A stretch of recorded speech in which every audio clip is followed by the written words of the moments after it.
بسم الله الرحمن الرحيم. الرحمن علم القرآن، خلق الإنسان علمه البيان. الشمس والقمر بحسبان، والنجم والشجر يسجدان. والسماء رفعها ووضع الميزان، ألا تطغوا في الميزان، وأقيموا الوزن بالقسط ولا تخسروا الميزان. والأرض وضعها للأنام، فيها فاكهة والنخل ذات الأكمام، والحب ذو العصف والريحان. فبأي آلاء ربكما تكذبان؟ خلق الإنسان من صلصال كالفخار، وخلق الجان من مارج من نار. فبأي آلاء ربكما تكذبان؟ رب المشرقين ورب المغربين، فبأي آلاء ربكما تكذبان؟ مرج البحرين يلتقيان، بينهما برزخ لا يبغيان. فبأي آلاء ربكما تكذبان؟ يخرج منهما اللؤلؤ والمرجان. فبأي آلاء ربكما تكذبان؟ وله الجوار المنشآت في البحر كالأعلام. فبأي آلاء ربكما تكذبان؟ كل من عليها فان، ويبقى وجه ربك ذو الجلال والإكرام. فبأي آلاء ربكما تكذبان؟ يسأله من في السماوات والأرض، كل يوم هو في شأن. فبأي آلاء ربكما تكذبان؟ سنفرغ لكم أيها الثقلان. فبأي آلاء ربكما تكذبان؟ يا معشر الجن والإنس إن استطعتم أن تنفذوا من أقطار السماوات والأرض فانفذوا، لا تنفذون إلا بسلطان. فبأي آلاء ربكما تكذبان؟ يرسل عليكما شواظ من نار ونحاس فلا تنتصران.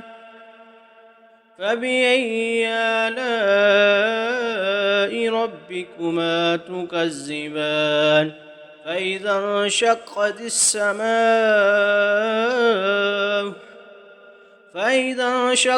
السماء فكانت وردة كالدهان.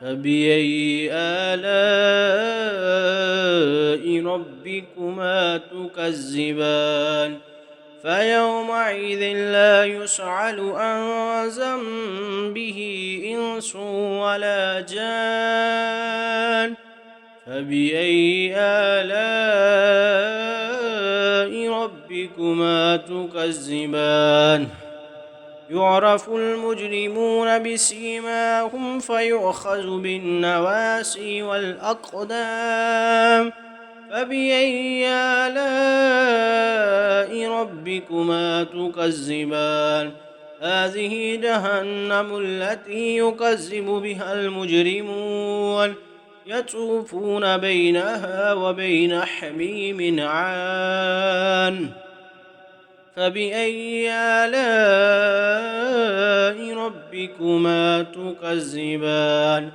ولمن خاف مقام ربه جنتان فبأي آلاء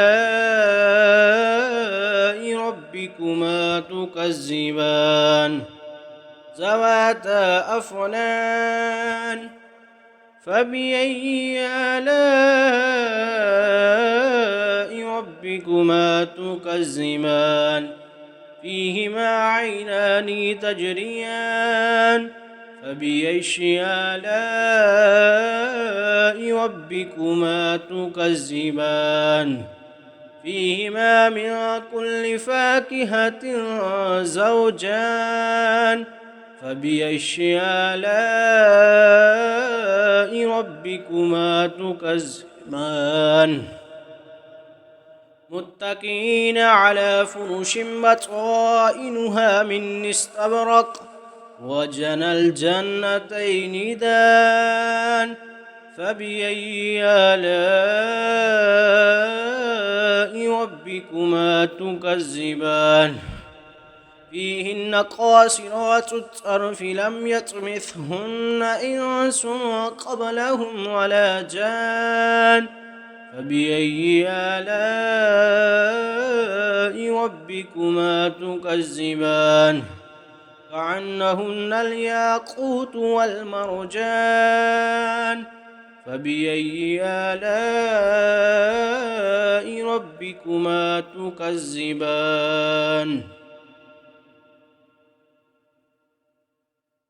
هل جزاء الإحسان إلا الإحسان فبأي آلاء ربكما تكذبان ومن دونهما جنتان فبأي آلاء ربكما تكذبان مدهامتان فبأي آلاء ربكما تكذبان فيهما عينان نضاختان فبأي آلاء ربكما تكذبان فيهما فاكهة ونخل ورمان فبأي آلاء ربكما تكذبان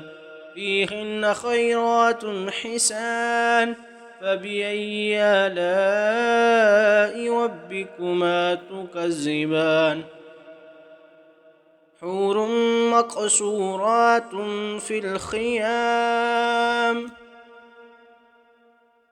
فبأي آلاء ربكما تكذبان لم يطمثهن إنس قبلهم ولا جان فبأي آلاء ربكما تكذبان متكئين على رفرف خضر وعبقري حسان فبأي آلاء ربكما تكذبان تبارك اسم ربك ذي الجلال والإكرام.